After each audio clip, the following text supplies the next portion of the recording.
The emotion, the intensity, the celebration, and whether in the light of day or dark of night, one thing never changes. We're all united with the Mountaineers. Welcome to the United Bank Playbook with Coach Dana Holgorsen. And we welcome you into the United Bank Playbook as West Virginia gets set to take on the Baylor Bears. Coach, this is a game and a program in Baylor that you guys are very, very familiar with. You know him, Art Briles, their head coach, from your high school coaching days when he was in the high school ranks, and then you saw each other, obviously, on staffs in college. Tell me a little bit about the magic that has become Baylor, because I think a lot of people that perhaps haven't followed them through the years don't realize how down they were to where they are right now. Give the administration at Baylor a ton of credit. They went out on the limb and hired Art 7 years ago.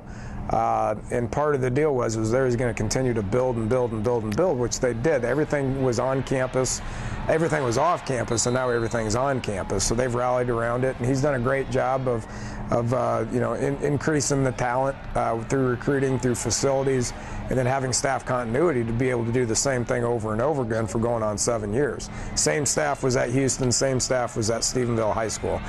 So they just know each other very well, and they're putting a good product out there. Let's talk a little bit about their offensive attack. You're very familiar with it, and we touched on this a little bit earlier today. Have you ever seen a team throw it as deep as often as they do, and how can they do that? Well, they develop the run. You know, they're going to make you stop the run.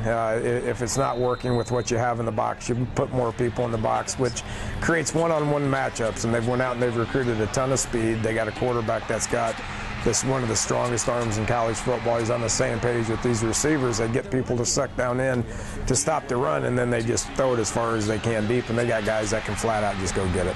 So with that being said, then every snap, both when you have the ball and when they have the ball, it's gamble time, isn't it? Because someone's got to be trying, and you just can't stay pat. Yeah, I mean, and they do things at such a fast rate too. You know, I mean, whatever personnel is in the game, they're going to make you keep it in the game. They're going to get on the ball and run plays, or they're going to freeze you and make sure that they figure out how you're going to line up. So they do a great job of putting pressure on you and making you defend the entire field. Now, you've seen some very good defenses this season with Oklahoma, with Alabama. Yet during your press conference this week, you said this is the most complete defense as far as attacking goes. Expand on that for us. Well, their MO is to get to the quarterback. Their D-line is just tenacious rushers. They're going to get up there, and if that don't work, they're going to pop a backer or two backers or three and just play man coverage, and they're not interested in safeties being deep. They want safeties down to stop the run, or they want safeties in the backfield. So, you know, they're going to put as much pressure on you defensively. The biggest difference I've seen as much pressure on you defensively as they do offensively. That's just how they play. So with that being said, just a huge challenge for Clint as far as recognizing and getting the ball out. The ball's got to come out quick. They got guys that are their entire existence is to get to the quarterback. You know, their backers do a great job of stop and run. Their D-line just keeps coming at you and at you and at you. Got to do a good job of protecting them, and then he's got to get the ball out in space. Wish you the best of luck, Coach. Thank you.